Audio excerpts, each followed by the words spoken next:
अस्सलामुअलैकुम। कहानी टाइम में नाज़रीन को खुश आमदीद कहते हैं। कहानी सुनने से पहले हमारे चैनल को सब्सक्राइब करें और साथ लगे घंटी के बटन को भी दबा दें ताकि हर नई कहानी का आपको पता लग सके। शुक्रिया। शुरू करते हैं आज की कहानी।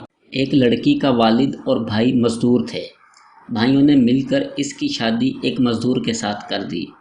एक बात पर यकीन कर लें, औरत सरापा रहमत है, चाहे माँ की सूरत, बीवी की सूरत, बहन की सूरत या बेटी की सूरत में हो। बात है आपकी नीयत की, और अगर आपकी नीयत नेक है तो आप इस रहमत के हकदार बन जाएंगे, और अगर आपकी नीयत में फतूर है तो सरापा रहमत तो क्या, रहमत खुदाबंदी भी आपसे रूठ जाएगी। खैर, इस मजदूर की नीयत नेक थी। बीवी की सूरत में वो हर किस्म की रहमत का हकदार बन बैठा। कुछ वो पहले से मेहनती था और फिर इसे बैरून मुल्क जाने का मौका भी मिल गया। इसके कदम मजबूत होते ही इसने अपनी बीवी को भी अपने पास बुला लिया। गरीब की बेटी खुशहाल हो चुकी थी और अब इसकी ज़िंदगी का हर दिन यौम ईद था तो हर रात शब बारात थी। मगर इस आलम में भी वो अपने अब्बू और भाइयों को नहीं भूली थी। परदेश में 2 साल गुजर चुके थे जब एक दिन इसे अपने अब्बू और भाइयों की याद ने तड़पा डाला। इसके शौहर ने इसकी ख्वाहिश का एहतराम किया और अब वो वतन वापस लौट रही थी।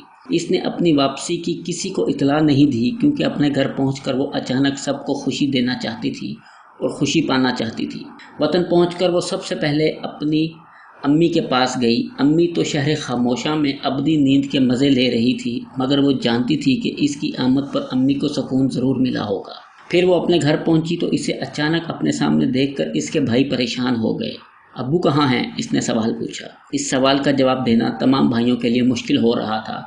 फिर इसे एक पड़ोसन से अपने सवाल का जवाब मिल गया और सुराग भी मिल गया। नालायक बेटों ने अपने बाप को घर से निकाल दिया था और अब इसका बाप एक झोंपड़ी में अपनी ज़िंदगी के दिन पूरे कर रहा था।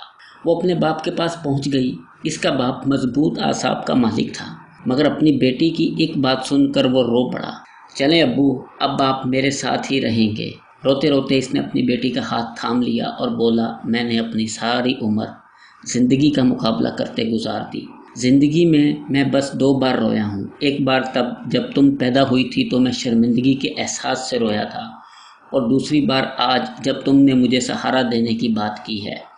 बाप की बात सुनकर बेटी भी फूट फूट कर रोने लगी। रहमत तो बस रहमत होती है, चाहे कोई इसकी कदर करे या ना करे।